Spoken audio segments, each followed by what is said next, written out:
Yeah, and Chase Saldate for Michigan State.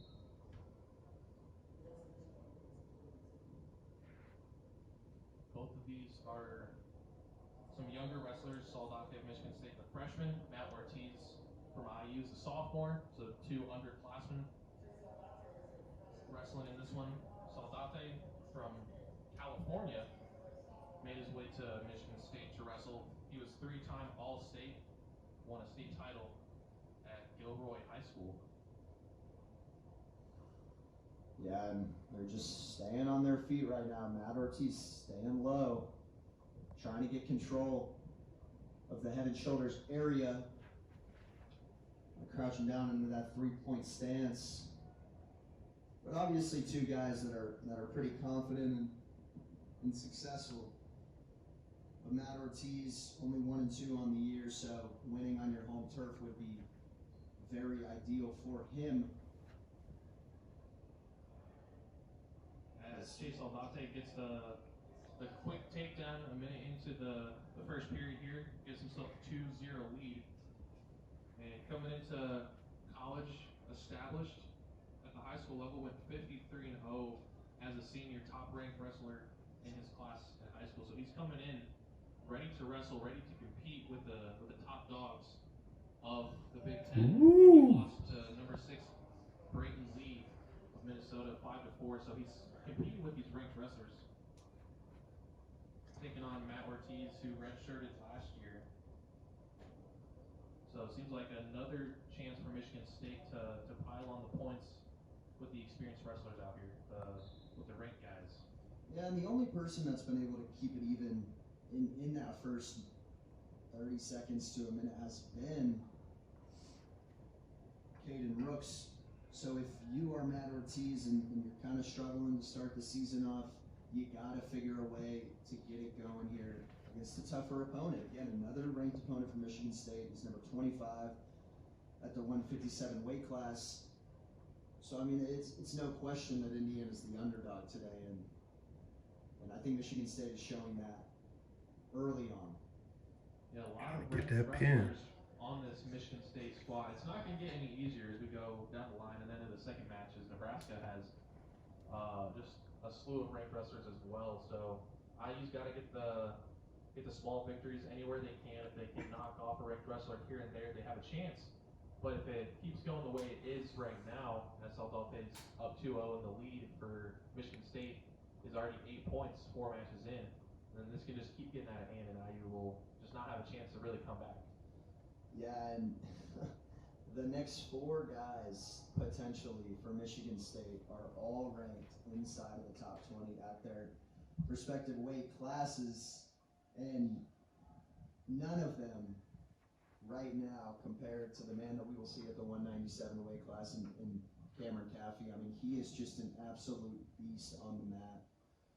Number 5 in the country, 16-2 last year in dual matches, and then 8-1 in the Big Ten. So we're gonna watch a show in a little bit.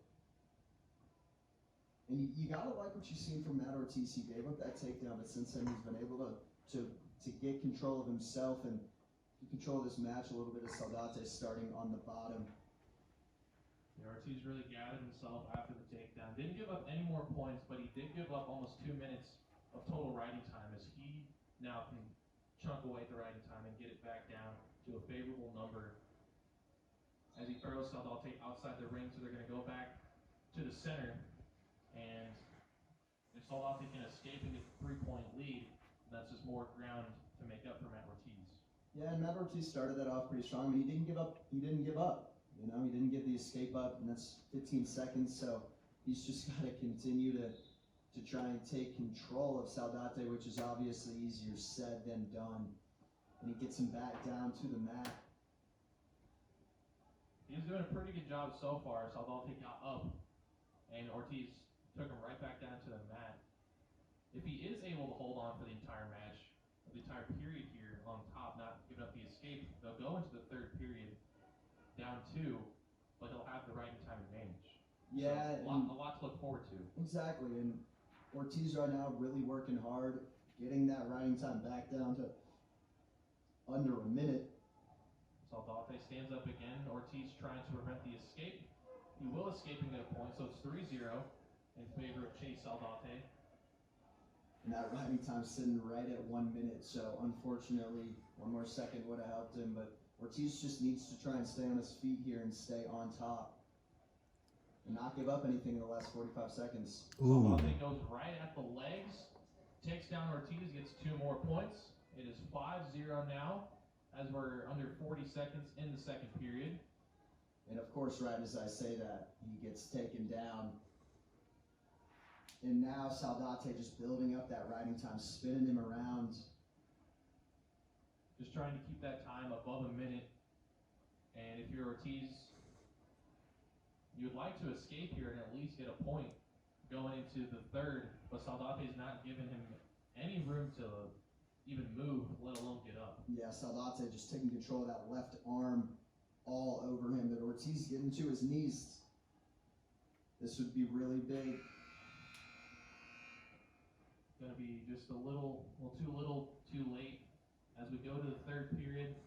5-0 lead for Saldate. A tall hill to climb for Matt Ortiz. They're going to start in a neutral position. A quick takedown would be huge here for Ortiz. Yeah, it absolutely would. Or, you know, if he does get put to the ground, a reversal would mean just as much. But he's got to try and either get that riding time down to keep it from being a major decision, or he's just got to get some points here right now. I mean, it's down to the third period. He understands the situation that he's in, and he's doing a good job. Tried to reverse it around on the ground, but Saldate showing why he's ranked in the class at 25 as he reverses it. Gives himself 2 more points, 7-0. A minute and 20 left in the third period. If you're Matt Ortiz, you need to escape and figure out how to get some points to prevent another major decision, which will be the third already in this match. Yeah, and you know, Ortiz, similar to what happened with Moran and Luigs, just cannot take control of this match. Just continuing to get bodied on the ground. And Saldate doing everything he can to keep him there, as that riding time is approaching 3 minutes, about 30 seconds away. 45 seconds left in the match. Matt Ortiz, just like many other wrestlers for IU, came in with only 1 win. Yeah. Not like it's not too much nothing to worry, because they've faced some great teams and great wrestlers, but it's always, you know, nice if you can get out there and get, you know, a second win to get your confidence built up as you progress. As we're already towards the end of the season, in a short season. Yeah, I mean, I'm totally with you. I mean, wrestling is a one-on-one guy sport, but it's a team sport. Everybody works to make everybody else better every day in practice. These kids want to continue to get better for Indiana. They've asked their coaches to, you know, make them work harder, make practice, you know, really intense, so that when they come into these matches, they're not getting fatigued, they're not getting tired, and they're taking